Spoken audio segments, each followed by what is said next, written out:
अस्सलाम वालेकुम। एक अजीम सल्तनत में जो सरसब्ज वादियों और शानदार पहाड़ों से घिरी हुई थी, एक मेहरबान और अक्लमंद बादशाह रहता था जिसका नाम सुल्तान अशरफ था। बादशाह की एक बेटी थी जिसका नाम शहजादी सबा था, जो अपनी खूबसूरती और नरम दिल की वजह से मशहूर थी। बादशाह की शहजादी बावजूद शाही हैसियत के अक्सर बेस बदल कर अपनी सल्तनत की गलियों में जाती और गरीबों की मदद करती थी। वो बराबरी और इंसाफ पर यकीन रखती थी, जो उसके वालिद के करीबी असूल थे। उसी सल्तनत में एक फ़कीर रहता था जिसका नाम आरिफ था।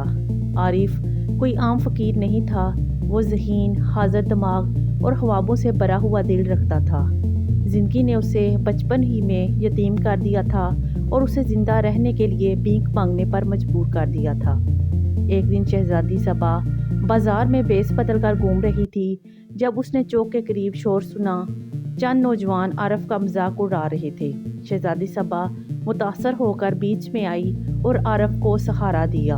आपने उनसे अपना दफा क्यों नहीं किया? आरिफ मुस्कुराया। नादानों के अल्फाज मुझे तारीफ के काबिल नहीं बनाते मोहतरमा। सबा मुतासर हुई और अक्सर आरफ से मिलने लगी। वो उसकी ज़िंदगी के बारे में जानने लगी। एक दिन शाही दावत में सबा ने अपने वालिद से अपनी ख्वाहिश जाहिर की। दरबार में सब लोग हैरान रह गए। जब आरिफ को महल में बुलाया गया, बादशाह ने उससे पूछा, आप क्यों समझते हैं कि आप मेरी बेटी के काबिल हैं? आरिफ ने जवाब दिया, मेरे पास दौलत नहीं, लेकिन मेरे पास सच्चाई और ईमानदारी है। बादशाह ने आरिफ को 3 आजमाइशें दी। आरिफ ने सब काम हिकमत और बहादुरी से पूरे किए। बादशाह ने आरिफ की कदर को समझा और शादी की इजाज़त दे दी।